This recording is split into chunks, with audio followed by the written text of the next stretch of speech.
Magandang araw mga kapatid, narito po ako ibabahagi sa inyo ang salita ng Panginoon. Nawa po ito'y tumatak sa isip ng bawat isa sa atin at kumatok sa puso ng bawat isa. Narito po, ibahagi ko sa inyo ang Psalms 29:11. The Lord gives strength to His people. The Lord blesses His people with peace. Ang Panginoon ang bibigay ng kalakasan sa kanyang bayan. Ang pagpalain ng Panginoon ang kanyang bayan ng kapayapaan. We always celebrate the goodness of God. God is always present in the life of His children and works in many ways to show His love and mercies to them.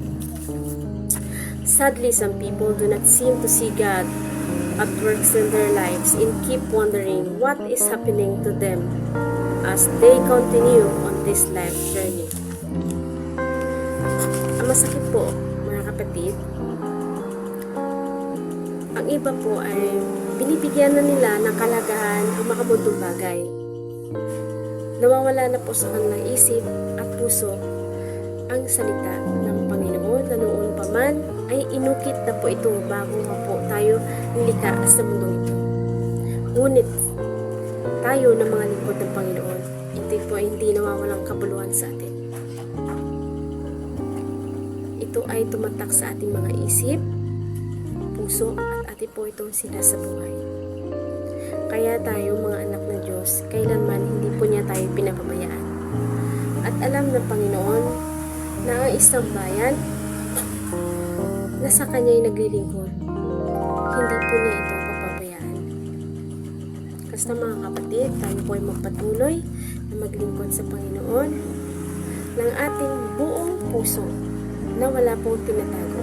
Kasi alam ng Panginoon kung tayo may inatatago dito sa loob ng ating puso. Na hindi po natin siya malilihiman na kahit sabihin po natin. Ito'y kasing liit ng buhangin sa dalampasigan ng dagat. Wala po tayong maitatago sa Panginoon. Lahat po ito ay Kanya nakikita. Kaya, ang may bibigay payo ko po sa inyo, mahalin ang salita ng Panginoon at isabuhay po nito natin. Hindi po niya tayo papabayaan. Huwag na po natin intindihin ang mga mundong bagay. Mahalin natin ang salita ng Panginoon. Dahil ang Panginoon ang bibigay sa atin ng kalakasan, kaligtasan, at sa pang-araw-araw nating pangangailangan. Kaya mga kapatid, narito po ako ngayon upang ipanalangin ang pangwakas na binahagi ko po sa inyo na salita ng ating Panginoon. Panginoon, maraming salamat sa araw-araw na pagbibigay at pagising po sa amin sa araw-araw na kami po ay ligtas, Panginoon.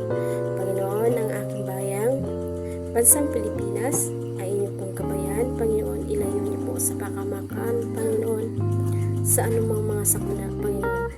Panginoon, ikaw po magliligtas sa bansang Pilipinas.